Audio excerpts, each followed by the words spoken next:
I'm gonna ask you a question. Which brand is this car from?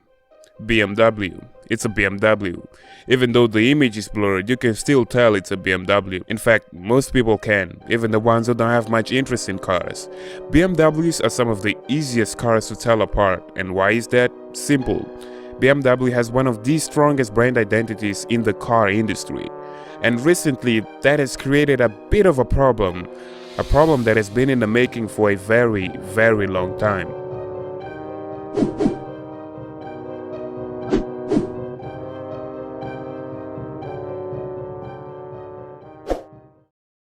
You see, there are specific design elements that make up the front of a BMW.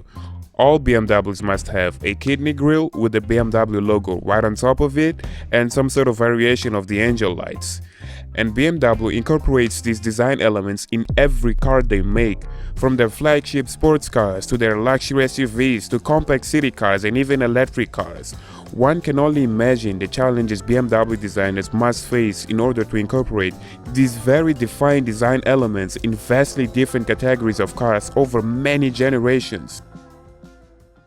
And that's a challenge most other manufacturers don't have to face. Let's look at BMW's main German rivals, for instance, Audi and Mercedes.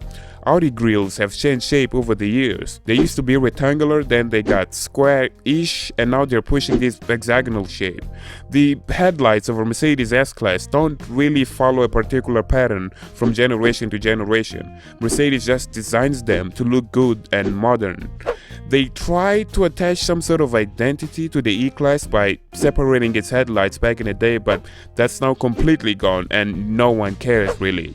The AMG grilles used to have multiple horizontal bars, then a single bar, and now they've brought back the Panamericana grill from the 50s. Again, no one cares as long as it looks good. And that's a luxury BMW does not have. People do care, even if it does look good. People want their BMWs to look a specific way. I personally like the styling of the 80s cars. The 635 CSI is one of my favorite cars of the 80s. I'd love to have one in black with chrome details. The E30 M3 looks amazing. Then I didn't much like the way the E36 M3 looks and some other BMWs of the 90s until the E39 came out. I love the E39. I think the E39 and the 7 Series of the time look great. Then they started killing it in the mid-2000s with the E60 M5, then the E92 M3, then the F80 generation of M3s and M4 came out and they look really cool. And the M2, Jesus Christ, the M2, what a gorgeous car.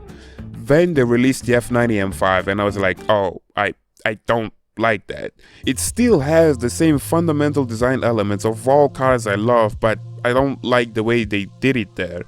To this day, I much prefer the way the F10 and the E60 look, and every single BMW that came out after the F90 has not looked so appealing to me. Now, I know some people who absolutely love the way the new BMWs look. I know some other people who absolutely hate the way the F10 M5 looks, for instance, and are diehard fans of the E39, and I haven't met a single person who likes the new 2 Series coupe. Even though all the main design features of a BMW are present in all those cars, people have different ideas on what a good-looking BMW is. And that's BMW's big problem. It's not the massive grilles, it's not the thin headlights, it's customers' expectations. BMW has spent years crafting a very strong brand identity, which has obviously attracted a massive following, and said following isn't exactly keen on seemingly abruptive changes. But the thing is, in order for BMW to keep selling cars so they can stay in business, they must keep innovating, changing and adapting in all fronts, including design.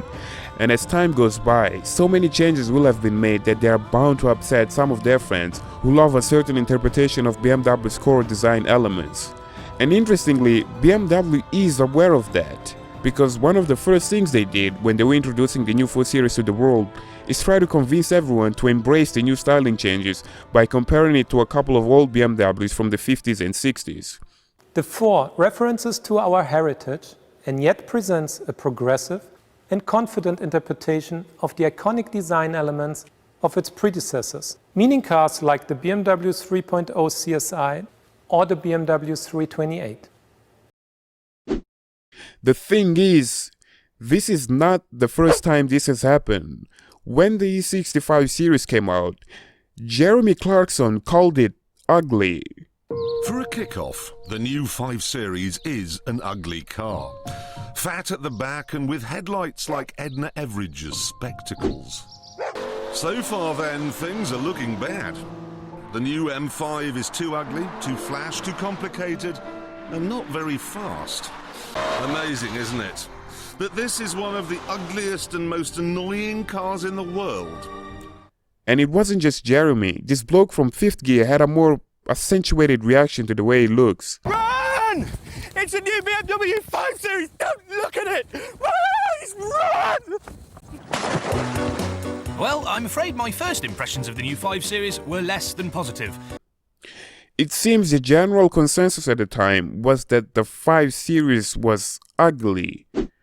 What? That really boggles my mind. BMW is one of the few car manufacturers that truly designs timeless cars, and one of the first cars that comes to my mind when I think of a timeless BMW is the E60 M5. All Mercs and Audis of the time look as old as they are, while the E65 series could roll out of the factory today and no one will bat an eye. Now here's the question though. Is history about to repeat itself? Is BMW about to make a timeless beautiful car with the new 4 Series and we just can't see it yet? I don't think so, but what do you think? You can let me know. Don't forget to like the video if you enjoyed it and dislike it if you didn't. Subscribe if you want to see more car content of the sort, and until then, this has been Kevin Davis and thanks for watching.